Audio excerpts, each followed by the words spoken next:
విద్యార్థులు మండిపడ్డారు. Fee reimbursement ఇవ్వడం లేదని, గురుకులాల్లో మెరుగైన మౌలిక వసతులు లేవని ఆగ్రహం వ్యక్తం చేశారు. పెద్దపల్లిలో జూనియర్ డిగ్రీ కాలేజీ విద్యార్థులతో బీఆర్ఎస్వీ పరిచయ కార్యక్రమం ఏర్పాటు చేసింది.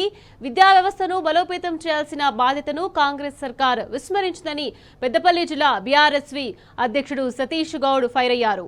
ఎన్నికల సమయంలో విద్యార్థులు నిరుద్యోగులకు ఇచ్చిన హామీలు అమలు చేయాలన్నారు. విద్యా భరోసా కార్డ్, విద్యార్థినులకు స్కూటీ, ఉద్యోగ కల్పన అమలు కావడం లేదన్నారు.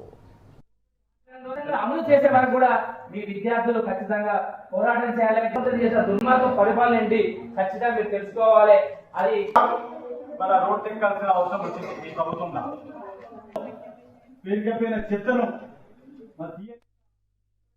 కాంగ్రెస్ ప్రభుత్వం ఏర్పడిన నాటి నుంచి మరి విద్యార్థుల సమస్యలు గాలి కొదిలేసి కేవలం గాలి మోటార్లకే పరిమితమైనటువంటి రేవంత్ రెడ్డి సర్కార్కు అల్టిమేట్గా తెలియజేస్తా ఉన్నాం.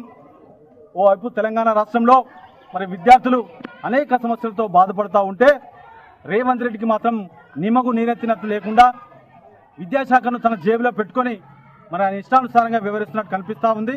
మరి ఎంతో మంది విద్యార్థులు ఇవాళ ఫుడ్ పాయిజన్ అయ్యి మరి ప్రభుత్వ కాలేజీలలో కానీ గురుకుల పాఠశాలలో కానీ అవస్థ పడుతూ ఉంటే కనికరం లేని కాంగ్రెస్ ప్రభుత్వం ఇవాళ అదేవిధంగా గోదావరిలో చూస్తే ఒక అబ్బాయి ఫుట్బాల్ ఆడుకుంటా మరి వెళ్ళి బావిలో పడి చనిపోవడం జరిగింది.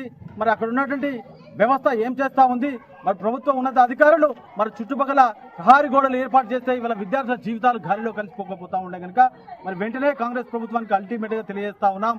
పేరుకపోయిన 11,000 కోట్ల ఫీజు బకాయిలను వెంటనే విద్యార్థులకు చెల్లించాలని, నువ్వు గాలికి ఇచ్చినటువంటి హామీలు ఏదైతే ఉన్నాయో విద్యార్థులకు స్కూటీలు కానీ రీఎంబర్స్మెంట్స్ కానీ అదేవిధంగా ఎన్నో పథకాలు ఇవాళ ఉద్యోగ అవకాశాలు కానీ కల్పిస్తానని మాయమాట చెప్పినటువంటి రేవంత్ రెడ్డి సర్కార్ వెంటనే మరి విద్యా వ్యవస్థపై ఒక రక్షణ చేసి విద్యార్థులకు ఉన్న సమస్యలను వెంటనే తీర్చాలని చెప్పి తెలియజేస్తూ